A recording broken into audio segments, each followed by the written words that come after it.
I tried my absolute hardest to not be negative. I tried my hardest not to let this negativity affect, how I felt. Because, again, back in the day when I was upset, Microsoft didn't have games and stuff like that. It's because you invest all this money into a platform. I had bought an Xbox One at launch. It was expensive. I had Kinect forced on me. Then I bought the Series S, which, again, I didn't have to. But, I wanted to get that early jump. It had the 4K Blu-ray player and stuff like that. So I thought, why not? I just got a new 4K TV. And then I bought the One X for, another $500. So in that generation, I spent thousands of dollars on Xbox Ones. Yeah, I got a new TV, kind of to set up everything. You kind of get everything a certain way. I'm an Xbox fan, but then I felt like the One X, although a very capable machine, I didn't think that they did a very good job of supporting it with new software and things like that. I mean, it had updates and stuff to the software where you could kind of, play older stuff. But the older stuff, for the most part, I had already beaten. So there wasn't really much of a reason to kind of go back and do that. With that being said, when it comes to their games, they didn't have much. But it's like stuff like Sea of Thieves I thought was great. This generation, it's had ups and downs in terms of the software output, but, I didn't think anything negatively. Obviously 2022 was a pretty horrid year, but, then you start getting into things. Oh, well, things are changing. They got all these, studios are going to make all these exclusives and all this kind of stuff. And now you start seeing all this stuff pop up that the few games that they do have are going elsewhere. So, I kind of look at this and I go, it's a real shame that it kind of happens, but it's like you have to understand where Microsoft is going. Like, I don't understand that. It makes zero sense to me, to be quite honest about it. It makes zero sense that they would, put their games on PlayStation. First of all, PlayStation, right, is in a situation where they actively pay to keep games off of Xbox, and now Xbox wants to put games on PlayStation. Their games on PlayStation. Like, it doesn't make sense to me that this would be a thing. Like, you're either third party or you're not. You don't tiptoe around this stuff. So we'll have to see what happens. But I feel like this ain't it. And at the end of the day, I think Jeff Grubb has commented on this.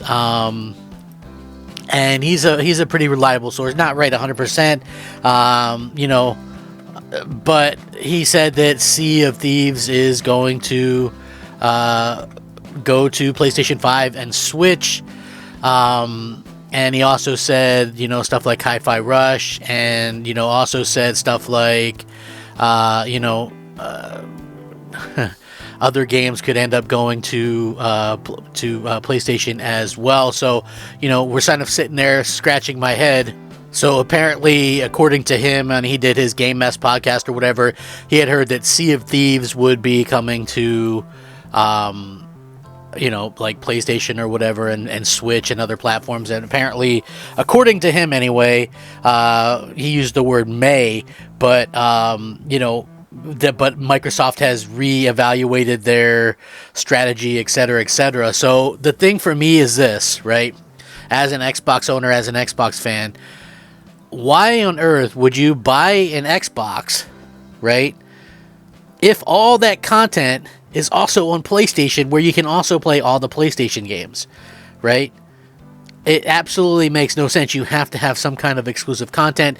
You have to be, and I think most of all, you have to have a situation where, this is one of those things where people have to have an expectation. You're out there trying to please everyone. I mean, what is the goal behind this? Are you saying, okay, well, if you're still on buy an Xbox, you can still have Game Pass and play these games in Game Pass where these other platforms don't? Like, Game Pass is fine, but it's like, that's not going to keep. Why would I do that? Why would I invest in more Xbox consoles for hundreds or thousands of dollars? When this is one of those situations where their games aren't going to stay on the platform, and they're not honest about That's I think the main thing that is frustrating, is because it doesn't seem like it's a very honest situation, where they're letting everybody know. Like, you have Phil Spencer coming across more, and I hate to use the word, but coming across kind of like a liar, where he has literally said, hey, we don't want to come across and have everybody worry, oh, this game's coming to Switch or this game's coming to anything. Like, why would you think anything is exclusive at this point if they're porting over these games? And this isn't back catalog. Like, Hi-Fi Rush isn't back catalog. That game's like not even a year old. Sea of Thieves, I get it, it's a MMO, but it's something that attracted people to Xbox, right? And people go, oh, like, and I understand how people are going to go, well, more people playing the games are great, but this is the thing, it's a one-way street with Xbox always, right? Yeah, more people get to play Xbox games, hooray, question mark, but Xbox players aren't getting to play PlayStation games on Xbox. Xbox gamers aren't getting to play Nintendo games on Xbox. So it's really just a one-way street. Everybody is so much like, it's so funny when you bring this stuff up, people go, oh, well, you're just console warring. Who cares that more people get to play it, blah, blah, blah. You guys don't understand. Like, this is killing Xbox, the console. It kills the console. It literally devalues it even further. Putting their games day and date on PC already devalued it, right? And so because they made rash decisions back in the Xbox One days, now they're trying to right that, or trying to make more, or whatever the case may be. And I think they're jumping the gun with this stuff, but it is utterly ridiculous that this is happening. And it's not like people are going, oh, he's going to switch to PlayStation. No, it's nothing like that. It's just like, there is not going to be an Xbox if they keep putting stuff over. It realistically, it honestly does not matter. To me, there is no Xbox if you're putting Xbox games on PlayStation, while PlayStation is meanwhile actively paying to keep money off of Xbox. Like, you can't play a Final Fantasy game day and date on Xbox. The remakes of this game, that game, like all this stuff. I don't care about a lot of this stuff in terms of like, oh, Stellar Blade or this or that. No interest in any of that stuff. But again, Sony is actively paying to keep stuff off your box, and you see this stuff pop up, and you see like these rumors and stuff. I mean, I guess take it with a grain of salt for right now. Anything can happen, but this is definitely one of those things that is not it. And to say that, oh, hey, well, more stuff is coming down the line, I think is pretty ridiculous, to be quite honest about it.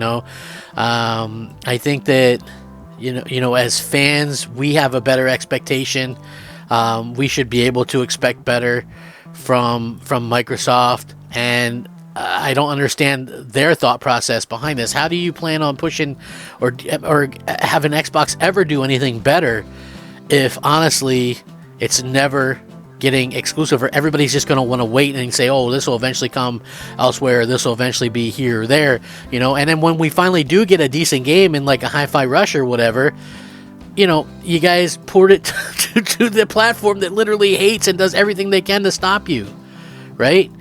It makes no sense. It literally makes no sense. So, that's the thing that I'm kind of wondering about with this stuff. What's going to happen in the future. But clearly, if Microsoft is porting their stuff like this to PlayStation, then they have officially given up, if that is the case, and there's no longer an Xbox. There wouldn't be. I'm curious how you guys feel about this, though. Let me know. Thanks for stopping by. Like the video, subscribe if you haven't already. Rack 'em up. Crap Gamer out.